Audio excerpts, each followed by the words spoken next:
Hi అండి, నేను మీ Shilpa Vinay. Welcome to Vincy Kitchen. ఈరోజు మన రెసిపీ వచ్చేసి కొబ్బరి బూరెలు. రెగ్యులర్గా మనం కొబ్బరి బూరెల్ని బియ్యంతో పాకం పట్టి చేస్తుంటాం కదండి. ఈ కొబ్బరి బూరెలు అయితే పెసరపప్పుతో చేస్తాము. ఈ బూరెలకి పాకం కూడా పట్టే అవసరం లేదు, చాలా ఈజీగా చేసుకోవచ్చు. టేస్ట్ కూడా చాలా చాలా బాగుంటాయి. కొత్తగా వంట నేర్చుకునే వాళ్ళు కూడా ఈజీగా చేసేయచ్చు. మరి ఈ పెసర కొబ్బరి బూరెలు ఎలా తయారు చేసుకోవాలో చూసేద్దాం. ముందుగా ఒక గిన్నెలోకి 1 కప్పు పెసరపప్పు తీసుకోవాలి. ఇక్కడ నేను రైస్ కప్తో 1 కప్పు తీసుకున్నాను. అలాగే 2 స్పూన్ల బియ్యం కూడా వేసేసుకుని 1-2 సార్లు శుభ్రంగా కడిగేసి తగినన్ని నీళ్లు పోసి అరగంట పాటు ఈ పెసరపప్పుని నానబెట్టుకోవాలి. పెసరపప్పు నానడానికి ఎక్కువ టైం పట్టదండి, త్వరగానే నానిపోతుంది. చూడండి, చక్కగా నానిపోయింది కదా. ఇప్పుడు ఇందులో నీళ్ళన్నీ తీసేసి జాలిగరిటలో వేసి ఒక 5 నిమిషాలు పక్కన పెట్టేసామంటే నీళ్ళన్నీ చక్కగా వడారిపోతాయి. ఇప్పుడు మిక్సీ జార్లో ఈ పెసరపప్పును వేసేసుకుని మధ్య మధ్యలో ఆపుకుంటూ మెత్తగా గ్రైండ్ చేసుకోవాలి. ఇందులో నీళ్ళు అస్సలు పోయొద్దండి, మధ్య మధ్యలో ఆపుకుంటూ.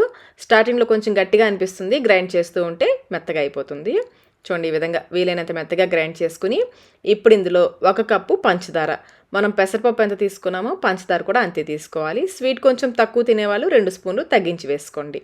పంచదార వేసి గ్రైండ్ చేశాక ఈ విధంగా పల్చగా అవుతుంది. పిండిని బాగా మెత్తగా గ్రైండ్ చేసుకోవాలి. ఇప్పుడు ఈ పిండిని ఒక ప్యాన్లోకి తీసేసుకోండి.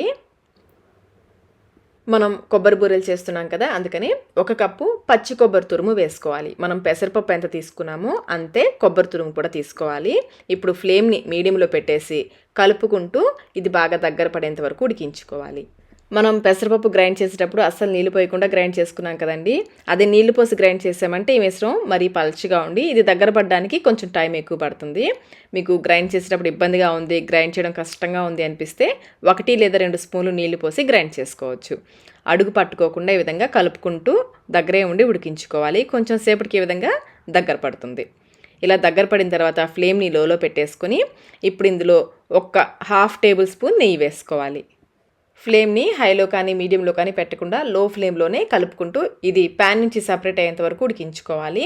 ఇది ఎంత బాగా ఉడికితే బూరెలు అంత బాగా వస్తాయి. అంచులకు అంటుకున్న పిండిని తీసేసుకుంటూ ఉండాలి. ఇది కొంచెం ఉడికిన తర్వాత అంచులకు అంటుకున్న పిండి ఈజీగానే వచ్చేస్తుంది. అలాగే ఈ మిశ్రమం కూడా చూడండి ప్యాన్ నుంచి సపరేట్ అవ్వడం స్టార్ట్ అయింది కదా. ఇలా ప్యాన్ నుంచి సపరేట్ అవుతున్నప్పుడు ఇందులో చివరిగా యాలకుల పొడి అలాగే మరొక 1/2 టేబుల్ స్పూన్ నెయ్యి కూడా వేసుకుని బాగా కలుపుకోవాలి. మొత్తం ఇక్కడ మనం 1 టేబుల్ స్పూన్ నెయ్యి వాడాము. నెయ్యి మీరు కావాలంటే ఇంకా 1 స్పూన్ ఎక్కువ కూడా వేసుకోవచ్చు. నెయ్యి ఫ్లేవర్ ఇందులో చాలా బాగుంటుంది. అంతా బాగా కలిపేసుకుని స్టవ్ ఆఫ్ చేసేసుకోవడమే. ఇది కరెక్ట్గా ఉడికిందో లేదో తెలియాలంటే చేతిని కొంచెం నీళ్ళతో తడుపుకొని కొంచెం పిండిని తీసుకొని చూడండి, చక్కగా బాల్ లాగా రావాలి. చేతులకు అంటుకోకుండా చక్కగా బాల్ లాగా వచ్చింది అంటే మిశ్రమం చక్కగా ఉడికినట్లే.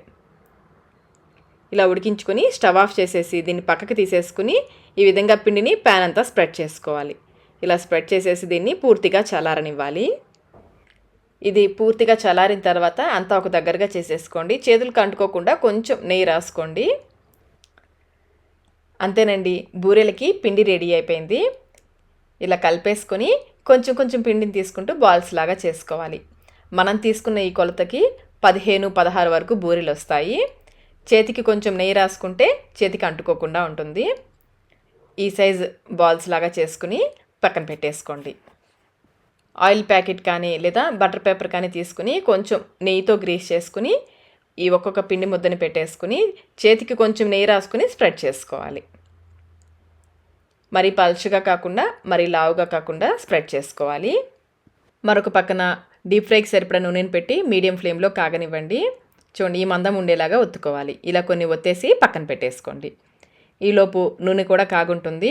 కొంచెం పిండి వేసి చూడండి, నిదానంగా పైకి రావాలి. మరీ నూనె ఎక్కువ కాగిపోయిందంటే మాడిపోతాయి. మీడియం ఫ్లేమ్లో కొంచెం వేడెక్కితే సరిపోతుంది. చూడండి, చక్కగా పొంగుతూ పైకి వచ్చింది కదా.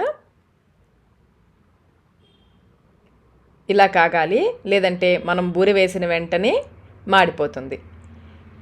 దీన్ని తీసి పక్కన పెట్టేసుకొని ఒక్కొక్క బూరెని వేసుకొని కాల్చుకోవాలి. బూరె వేసాక అస్సలు గరిటతో కదపద్దండి, దానంతటా అదే చక్కగా పైకి వచ్చేస్తుంది. పైకి ఇలా తేలిన తర్వాత అడుగును కొంచెం అంటుకుంటుంది అనిపిస్తే గరిటతో కొంచెం కదపండి, చక్కగా పొంగుతూ వచ్చేస్తుంది. చూడండి, చక్కగా పొంగింది కదా బూరి. ఇటువైపు కొంచెం సేపు కాలనిచ్చి నిదానంగా రెండో వైపుకు తిప్పుకోవాలి. ఇటువైపు కూడా కొంచెం సేపు కాలనివ్వాలి. ఇలా రెండు వైపులా కాలిన తర్వాత నూనెలో నుంచి తీసేసుకోవడమే. ఎక్సెస్ ఆయిల్ని డ్రైన్ చేసేసుకొని మీరు కావాలంటే టిష్యూ పేపర్ మీద వేసుకోవచ్చు. చూడండి బూర ఎంత చక్కగా వచ్చిందో కదా.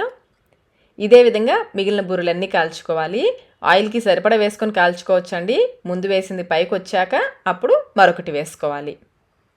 నూనె మరీ ఎక్కువ కాగిపోయింది అనిపిస్తే ఫ్లేమ్ని లోలో పెట్టేసుకోండి. లేదంటే పెసరపిండి కదా త్వరగా మాడిపోతాయి. ఇలా పైనుంచి నూనె పోస్తూ ఉంటే కూడా బూరె చక్కగా పొంగుతుంది. ప్రాసెస్ చాలా సింపుల్గా ఉంది కదండి. ఎప్పుడు కావాలంటే అప్పుడు ఈజీగా చేసేసుకోవచ్చు. పాకం పట్టే పని లేదు. చాలా ఈజీగా ఉంది కదా. టేస్ట్ కూడా చాలా చాలా బాగుంటాయి.